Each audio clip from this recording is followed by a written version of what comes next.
नमस्कार दोस्तों, ITI technical information YouTube channel पे आपका स्वागत है। तो दोस्तों फिटर ट्रेड से संबंधित प्रश्नों को सॉल्व कर रहे थे और ये सारे प्रश्न जो है नियमित असाइनमेंट बुक और टेस्ट से लिया गया है और ये प्रश्न जो है ITI के एग्जाम के लिए काफ़ी महत्वपूर्ण होते हैं। तो चलिए शुरू करते हैं आज का 5 डिनोट्स इन grinding wheel specification 41A 46H 5U8 grinding wheel के निर्देश जो है वो इसमें 5 जो है यहाँ पे वो क्या दर्शाता है? क्या ये बॉन्ड को दर्शाता है, एब्रेसिव को दर्शाता है, स्ट्रक्चर को दिखाता है या ग्रेन साइज को दर्शाता है? तो दोस्तों बॉन्ड जो होता है वो यहाँ पे जो होता है वो बॉन्ड को दर्शाता है।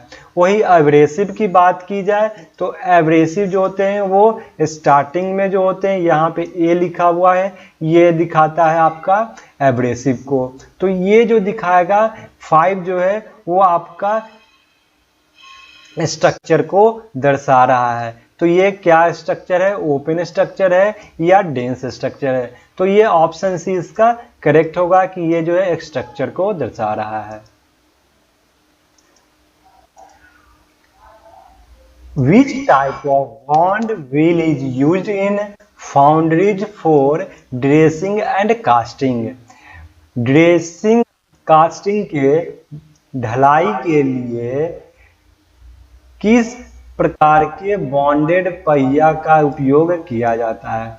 तो ड्रेसिंग कास्टिंग में किस प्रकार के बॉन्ड वाले पहिया का इस्तेमाल किया जा रहा है? क्या silicate bond, shellac bond, rubber bond या रेजोनॉइड बॉन्ड? तो जब आपको ड्रेसिंग और कास्टिंग में व्हील का इस्तेमाल करना हो तो वहाँ पे रेजोनॉइड बॉन्ड के हम लोग इस्तेमाल करते हैं। तो ऑप्शन डी इसका करेक्ट होगा कि ये जो है रेजोनॉइड बॉन्ड इसका इस्तेमाल किया जाता है।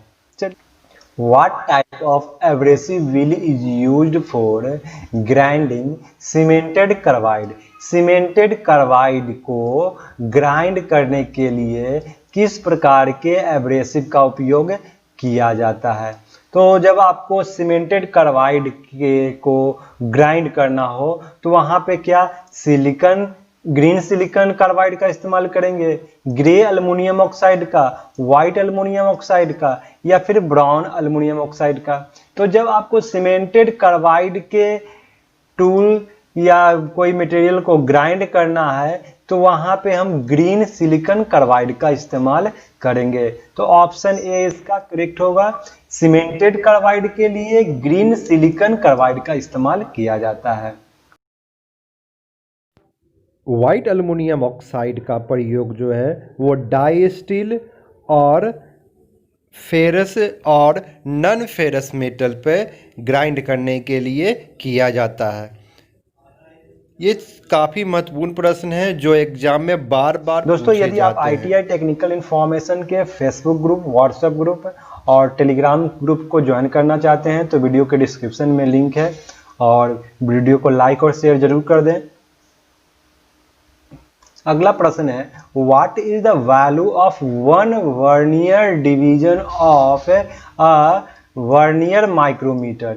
एक वर्नियर माइक्रोमीटर के एक वर्नियर डिवीजन का मान क्या होता है?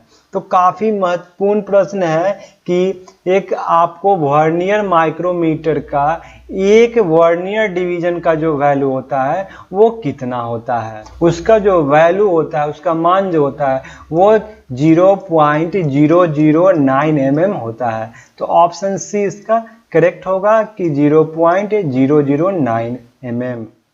चलिए, what is the name of part mark X as in telescopic gauge? Telescopic gauge में एक्स के रूप में चिन्हित भाग का नाम क्या है?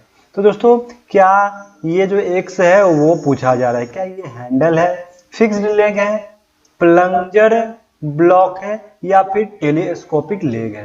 तो टेलीस्कोपिक जो गेज है उसमें इस भाग को जो कहा जाता है एक्स के रूप में वो है प्लंजर लॉक। आइए जानते हैं टेलीस्कोपिक गेज के कई पार्ट्स। तो इस फिगर में आप देख सकते हैं ये है टेलीस्कोपिक गेज का फुल फिगर जिसमें इसको बोला जाता है हैंडल और ये जो है इसी को पूछा गया था।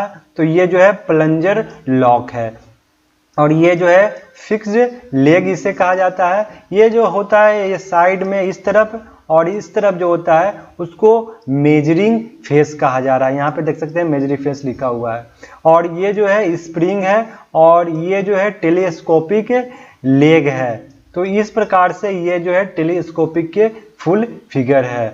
वहीं बात की जाए टेलीस्कोपिक गेज के द्वारा जो है आप कितने साइज तक चेक कर सकते हैं। तो telescopic gauge are available in set of 6 number, यानी कि ये 6 सेट में पाया जाता है। जैसे कि और ये जो है हॉल जो है 8 मिलीमीटर से 150 मिलीमीटर तक हॉल को चेक कर सकता है। नंबर 1 में 8 to 12.7 mm, नंबर 2 में 12.7 to 19 mm। उसी प्रकार से नंबर 6 जो है सेट वो 90 mm to 150 mm तक आप मेजर कर सकते हो। तो प्रश्न थे आपके कि टेलीस्कोपिक गेज में एक्स के रूप में चिन्हित भाग को क्या कहा जाता है, तो उसे प्लंजर लॉक कहा जाता है। तो ऑप्शन सी इसका करेक्ट होगा। चलिए अगले प्रश्न। अगला प्रश्न है what is the method of removing broken, टूटे हुए स्टड है निकालने की क्या विधि है, कि ये किसके द्वारा निकाला जा रहा है। क्या इजी आउट के माध्यम से, प्रिक पंच, मेकिंग ड्रिल हॉल या यूजिंग स्क्वायर टेपर पंच। तो ये किसके माध्यम से निकाला जा रहा है इसी को पूछा गया है। तो ये जो निकाला जा रहा है वो इजी आउट मेथड से निकाला जा रहा है, जिसमें आप यहाँ पे जो है वो टैप रेंच को इसमें फिट कर देंगे और उसके बाद आप एंटी क्लॉकवाइज घुमाएंगे तो आपका स्टड जो है वो इजी आउट के माध्यम से निकल जाएगा। तो ऑप्शन है इसका करेक्ट होगा, ये है इजी आउट। तो चलिए फिर मिलते हैं इसी प्रकार के नए